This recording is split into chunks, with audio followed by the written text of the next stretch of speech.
এইভাবে একবার রুই মাছ বানিয়ে খাওয়ার পরে রুই মাছের প্রতি একটা আলাদাই ভালোবাসা চলে আসে, কারণ রুই মাছের এই রেসিপিটা দারুণ টেস্টি হয় খেতে। একবার যদি এইভাবে বানিয়ে খাও তাহলে বারবার শুধু এরকম করে বানিয়ে খেতে ইচ্ছে করবে। তো আমি কিন্তু এখানে 4 পিস মতো রুই মাছ নিয়েছি। মাছগুলোকে আগেই ভালোভাবে ধুয়ে নিয়েছি। এবার মাছের মধ্যে অল্প করে লবণ হলুদ মাখিয়ে নিতে হবে। অনেকের মুখে শুনি রুই মাছ খেতে নাকি ভালো লাগে না, তবে আমার কেন জানি কাতল মাছের থেকে রুই মাছটাই খেতে বেশি ভালো লাগে। তার উপরে যদি হয় রুই মাছের এই রেসিপিটা, তাহলে তো আর কোনো কথাই নেই। তো যাই হোক, এখন একটা কড়াই বসিয়ে এখানে দিয়ে দিলাম সর্ষের তেল। তেলটা আমি হাফ কাপের থেকে একটু কম নিয়েছি। তেল গরম হয়ে আসলে লবণ হলুদ দিয়ে মেখে রাখা রুই মাছগুলোকে এক এক করে ছেড়ে দেবো। আর এই রেসিপিতে মাছগুলোকে একটু কড়া করে ভেজে নিতে হবে, কারণ এই রান্নায় খুব বেশি ঝোল হবে না, একটু মাখা মাখা হবে। তাই জন্য মাছগুলো একটু ভালোভাবে ভেজে নিতে হবে। তো মাছগুলো ভাজা হয়ে গেলে এখন আমি নামিয়ে নিচ্ছি। এখন এই তেলে রান্নাটা করব, সেজন্য ফোড়নে দিলাম একটা শুকনো লঙ্কা আর একটা ছোট এলাচ। এবার এই ফোড়নটাকে 20 সেকেন্ড মতো ভেজে নেব। এই রান্নায় অবশ্যই কিন্তু একটা শুকনো লঙ্কা ফোড়ন দেওয়ার চেষ্টা করব, কারণ এই শুকনো লঙ্কা থেকে কিন্তু দারুণ সুন্দর একটা ফ্লেভার বের হয়। এরপরে আমি এখানে একটা মিডিয়াম সাইজের পেঁয়াজের অর্ধেকটা কুচি করে দিয়ে দিয়েছি। পেঁয়াজ কুচি দেওয়ার পর একটু ভালো মতো করে ভেজে নিতে হবে, যতক্ষণ না পেঁয়াজের কালারটা একদম ব্রাউন হয়ে আসছে।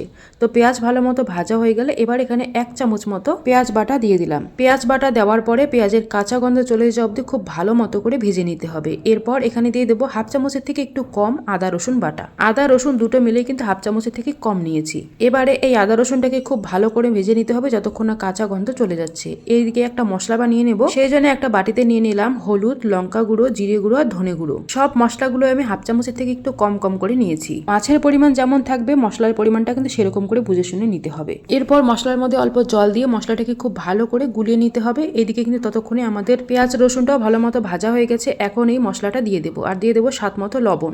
এইরকম করে মশলা গুলিয়ে দিলে কিন্তু মাছের যে গ্রেভিটা আছে সেটা খেতে দারুণ টেস্টি হবে, আর মশলা পুড়ে যাওয়ার কোনো ভয় থাকবে না, আর অনেকটা বাটা মশলার ফ্লেভার চলে আসে। তো যাই হোক, এখন এখানে দিয়ে দিলাম 1 চামচ মতো টমেটো বাটা। আর টমেটো যেহেতু একটু টক হয় খেতে, সেজন্য টমেটোর টক ভাবটা দূর করার জন্য অল্প চিনি দিয়ে দিলাম। এরপরে মশলাটাকে খুব ভালো করে কষিয়ে নিতে হবে। এই রান্নায় কিন্তু প্রথমেই আমাদের মশলাটাকে খুব ভালো করে কষিয়ে নিতে হবে, কেননা পরে ঝোল দেওয়ার পরে এই রান্নায় কিন্তু মাছটাকে খুব বেশি ফোটানোর দরকার পড়ে না। এখন এখানে 1 কাপ মতো আমি জল দিয়ে দিলাম, আর জল দিয়ে খুব ভালো করে মিশিয়ে নিয়ে ভাজা মাছগুলোকে দিয়ে দিলাম।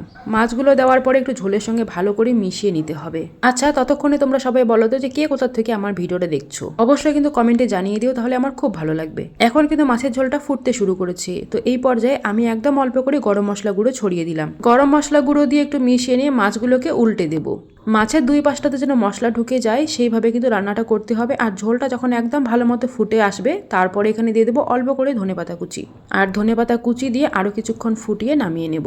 রান্নাটা কিন্তু ভীষণ সহজ আর খেতে হয় দারুণ টেস্টি। এইভাবে কিন্তু অবশ্যই একবার রুই মাছ বানিয়ে দেখবে, সত্যি বলছি তোমাদেরকে অনেক অনেক ভালো লাগবে। আর যাকেই বানিয়ে খাওয়াবে সেই সত্যি প্রশংসা না করে থাকতে পারবে না। আর মাছের ঝোলটা দেখেই হয়তো বোঝা যাচ্ছে যে খেতে কতটা টেস্টি হতে পারে। গরম গরম ভাতের সঙ্গে রুই মাছের এই রেসিপিটা থাকলে আর কোনো কথাই হবে না। বাড়িতে যে কোনো আত্মীয় স্বজন আসলে তাদেরকেও কিন্তু এইভাবে বানিয়ে সার্ভ করতে পারো। সবাই খেয়ে ভীষণ খুশি হয়ে যাবে।